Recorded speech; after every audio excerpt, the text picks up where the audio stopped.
26 ዓመት በዚህ የፖለቲካ ትግል ውስጥ ቆይቻለሁ። እንደ ዘንድሮ ግን የኢትዮጵያን ፖለቲካ እግርና እጅ ለመለየት ተቸግሬ አላቅም።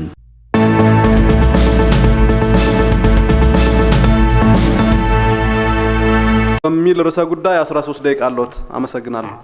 በሚችለው መጠን ርዕሰ ጉዳዩን ለመነካካት ሞክራለሁ እና አንዱ ችግር ምንድነው? አሁን በአገራችን እየተካሄደ ያለውን የለውጥ ሂደት ለመገምገምና ለመተቸት እጅግ አስቸጋሪ ነው። እንደኔ አስቸጋሪ የሚሆነው ለምንድነው? አንደኛ በቂ መረጃ የለንም።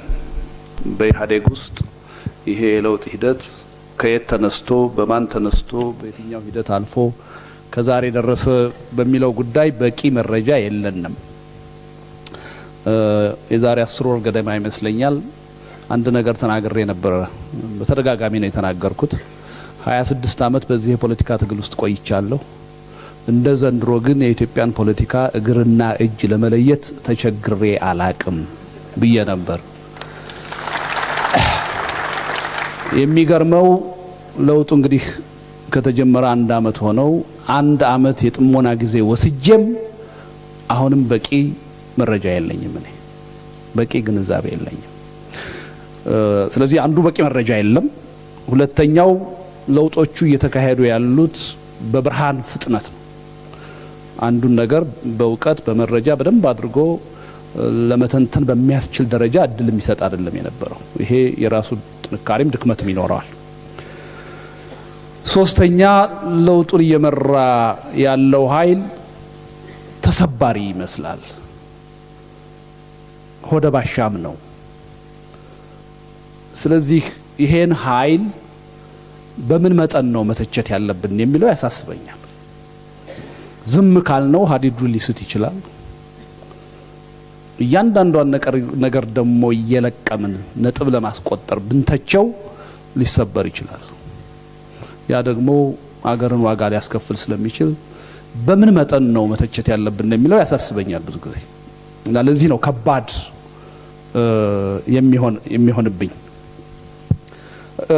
ወደ ርዕሱ ስመጣ የለውጡን ትሩፋቶች አቶ ዮሐንስ በደንብ ዘርዘር አድርገው ሂደውባቸዋል። 1 ዓመቱንም በሚመለከት መገናኛ ብዙሃን በሰፊው ሰሞኑን ሲነግሩን ነው የነበረው። ይሄን ደግሜ እናንተ ማሰልቸት ያለብኝ አይመስለኝም። ቅድም እንዳልኩት በብርሃን ፍጥነት ሊባል በሚችል መጠን ብዙ ለውጦች አይተናል። እስረኛ ከመፍታት ተቃዋሚን እንደ አማራጭ ያለው ወንድም ዜጋ ከመቁጠር በውጪ በስደት ያሉ ፓርቲዎችን የመጋበዝ ብዙ መዘርዘር ይችላል። ብዙ ለውጦችን አይተናል። ግን በእኔ እምነት እነዚህ ሊቆጠሩ የሚችሉ በጣም ዝርዝር የሆኑ ለውጦች ለውጡን ዘላቂ በማድረግ ረገድ ያላቸው ፋይዳ እምብዛም ነው። መሰረታዊ ለውጦች ናቸው ብዬ አላምንም። መሰረታዊውን ችግር ተከትለው የመጡ ችግሮችን ነው ለውጡ አድሬስ እያደረገ ያለው እንጂ የችግሩን ሰንኮፍ መሰረታዊ ችግር ገና አልነቀለውም።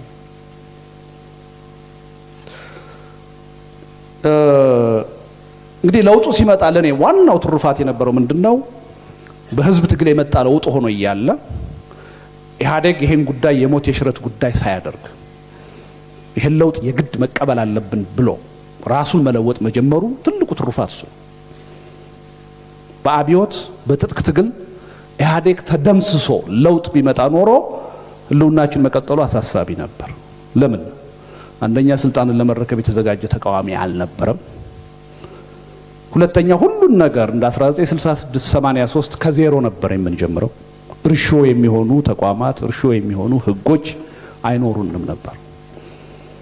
አሁን ባለው ሁኔታ ያን መሸከም እንችል ነበር ወይ? በጣም አሳሳቢ ነው። አንዱ በጎ ነገር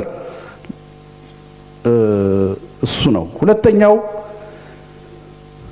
ኢህአዴግ 27 ዓመት ይሄን አገር ቀጥቅጦ ገዝቶ ብዙ የሆኑ ፍዳ ህዝቡን አስከፍሎ ነገር ግን በመጨረሻ ተለውጫለሁ ሲል ህዝቡ ተቀብሎ ከጎኑ መቆሙ ለኔ ትልቅ ውጤት ነበር።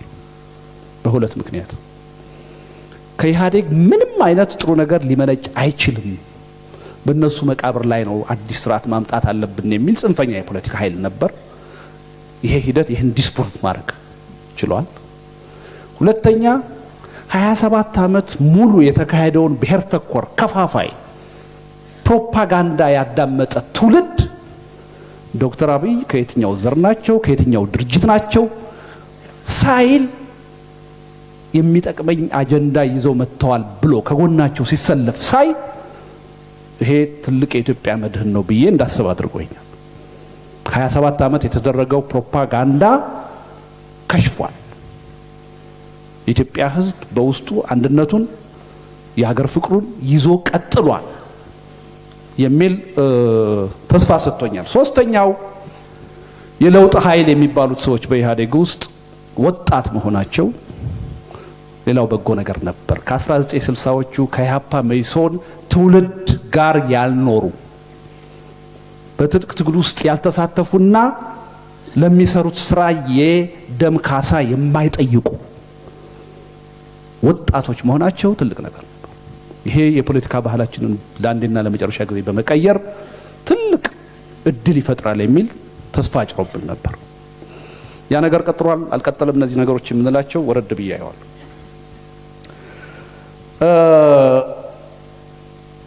እንግዲህ ወደ እንትኖቹ ስንመጣ ወደ መለኪያዎቹ አንድ ሽግግር ወይም አንዱ ችግር ምንድነው?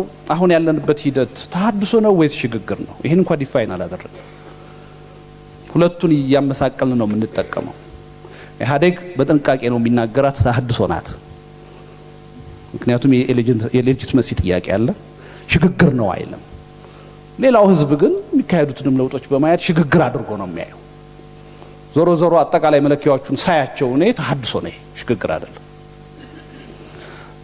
ለኔ መለኪያ ከኢትዮጵያ ነባራዊ ሁኔታ አንጻር አንድ ሽግግርን በለው ተሐድሶን በለው ውጤታማ ነው የሚለው ምን ያህል ኢትዮጵያ ውስጥ ብሔራዊ መግባባት ማምጣት ይችላል፣ ምን ያህል እርቀ ሰላም ማውረድ ይችላል። በዚህ ረገድ የተሞከሩ ሙከራዎች አሉ። የተቋቋመ ኮሚቴ አለ። መሬት ላይ ጠብ የሚል ስራ ግን ገና አልተጀመረም። አንድ ህዝብ ሆነን እያለ አንድ ሀገር ሆነን እያለ በደንበር መጣላታችን፣ በወረዳ መጣላታችን፣ በዞን መጣላታችን፣ በከተማ መጣላታችን፣ በአዲስ አበባ መጣላታችን ብዙ ያሳስበን ነበር። አሁን ወርደን በኮንዶሚኒየም የሚጣላ ህዝብ ሆነናል። ከመቼውም ጊዜ በላይ ብሔራዊ መግባባት የጠፋበት ወቅት ላይ። ስለዚህ አንዱን መመዘኛ ገና አላደማነውም ሳይሆን አልጀመርነውም በብቃት። ሁለተኛው እኔ ለዚህ ሁሉ ችግር ምንጭ አንዱ መሰረታዊ ምንጭ ህገ መንግስቱ ነው። የጋራ የሆነ የኛ የምንለው አብሮ ያኖርናል የምንለው ህገ መንግስት የለንም። ዜጎች አሁን በስራ ላይ ባለው የኢትዮጵያ ህገ መንግስት ከክራይ ቤት የተሻለ አገር የለንም። ይሄን ህገ መንግስትም ይዞ በመቀጠል ወደፊትም ብሔራዊ መግባባትን፣ ዲሞክራሲን፣ አገራዊ አንድነትን ማምጣት አይቻልም። መሰረቱ እሱ ነው። ብዙ ዝርዝር ህጎች እየተቀየሩ ነው። ዋናው መሰረታዊው ለዚህ ችግር የዳረገን ህግ ግን አይነክ ሆኗል። አንዳንዶቹም በዚህ ጉዳይ አንደራደርም እያሉ ነው። አንዱ ይሄ ነው። ሶስተኛ ምለካው ይሄን የሽግግር ሂደት አነሰም አደገም ከነ ችግሩ የነበረውን የኢኮኖሚ እድገት እና ልማት ሊያስቀጥል የሚችል ነው ወይ? ጥያቄ ተረስቷል። አሁን ወደድንም ጠላንም ግን ኢትዮጵያ ውስጥ የኢኮኖሚ ጉዳይ ከፖለቲካ ባላነሰ የህልውና ጉዳይ ነው። ኢትዮጵያ ካሁን በኋላ ድሃ ሆና ኢኮኖሚዋ አሽቆልቁሎ ህልውናን ጠብቃ ልትቀጥል አትችልም። በዚህ ረገድ አንዳንድ ማሻሻያዎች አሉ። መሰረታዊ ማሻሻያዎች ግን እየተወሰዱ አይደለም። የኢኮኖሚ ስትራቴጂው እንዳለ ነው። የመሬት ፖሊሲው እንዳለ ነው። መሰረታዊ እርምጃ እየተወሰደ አይደለም። ሌላው ዋናው የነዚህ ሁሉ መቋጫና ማሰሪያ ጠንካራ የሆነ የለውጥ አመራር አለን ነው ኢትዮጵያ ውስጥ አይመስለኝም። በህዝብ የሚወደድ አመራር ተፈጥሯል። ያም አሁን ጥያቄ ውስጥ እየገባ ግን በጣም ፖፑሊስት የሆነ ወደድ ባይ የሆነ ቁጭ ብሎ የአገሪቱን የፖለቲካ ችግር በአግባቡ ተንትኖ የኃይል አስተላለፉን በደንብ አውቆ መፍትሄውን በደንብ አስቀምጦ የሚመራ አመራር አሁን አለን ወይ? እኔ አልመሰለኝም። ህዝብ ምን ይላል? ማህበራዊ ሚዲያ ምን ይላል? ምን ብናገር ህብረተሰቡን ላስጨበጨበው ላስደስተው እችላለሁ እያለ የሚናገር አመራር ነው ያለን። ይሄ ዋጋ ያስከፍላል። ለውጥን መርቶ ዳር ማድረስ የሚችል አመራር በደንብ አምቆ ሰልቆ ያመነበትን ሐሳብ ይዞ የመሸበት የሚያድር መሆን አለበት። ዋጋም ቢያስከፍል የወደድ ባይነት የአመራር ሰጭነት ሚና ሄዶ ራስንም አገርንም ዋጋ ያስከፍላል። በዚህ ደረጃ ጠንካራ አመራር አለን ብዬ ለማለት እቸገራለሁ። ወደ መፍትሄው ስንመጣ ሰዓቱ አጭር ነው። 3 ነገሮችን የማስታረቅ ጉዳይ ነው። አቶ ዮሐንስ ያሉት ጉዳይ አለ፣ አልጋራውም። ዋናው ችግር የለውጥ ኃይልና የለውጥ አደናቃፊውን ጉዳይ ማስታረቅ ነው የመፍታት ነው ብለዋል። እሱ አንድ ችግር ነው፣ ዋና ችግር ግን አይደለም። ኢትዮጵያ ውስጥ ለውጥ የማይፈልግ ኃይል መሰረታዊ በሆነ መልኩ አለ ብዬ አላምንም። ሁሉም ህዝብ፣ ሁሉም ህብረተሰብ ይፈልጋል። ሊኖሩ ይችላሉ፣ አሉ፣ ጥቂት ናቸው። ይሄን የለውጥ ፈላጊ ህብረተሰብ በምንም ተአምር ሊያሸንፉ የሚችሉ አይደሉም። መሰረታዊ ችግር ያለው 3 ቅራኔዎች አሉ። አንዱ ቅራኔ በኢህአዴግ ውስጥ ያለ ችግር ነው። ኢህአዴግ 27 ዓመት ሙሉ የሌሎችን ሐሳብ አላዳመጥም ብሎ በፍጹም አምባገነንነት ይችን ሀገር እዚህ አይነት ጣጣ ውስጥ አስገባት። አሁን ደግሞ አንድ መሆን ተስኖት የለውጥ ደጋፊና ተቃዋሚ በሚል ክፍፍል ውስጥ ገብቶ ራሱን አሳሪና ታሳሪ አድርጎ ይችን ሀገር ዋጋ እያስከፈላት ነው። ኢህአዴግ ይችን ሀገር መካስ ካለበት መጀመሪያ ይሄን ለውጥ በብቃት ለመምራት ራሱ አንድ ሆኖ መቆም አለበት። ጉባኤ ስታካሂዱ 100% እጃችሁን አውጥታችሁ አንድ መሪ መርጣችሁ ትወጣላችሁ። መስመራችሁን ሳትቀይሩ ትወጣላችሁ። ከወጣችሁ በኋላ ግን የተለያየ መግለጫ ታወጣላችሁ፣ ህዝብን ታደናግራላችሁ። ይሄ ዳግም በደል ነው ህዝቡ ላይ።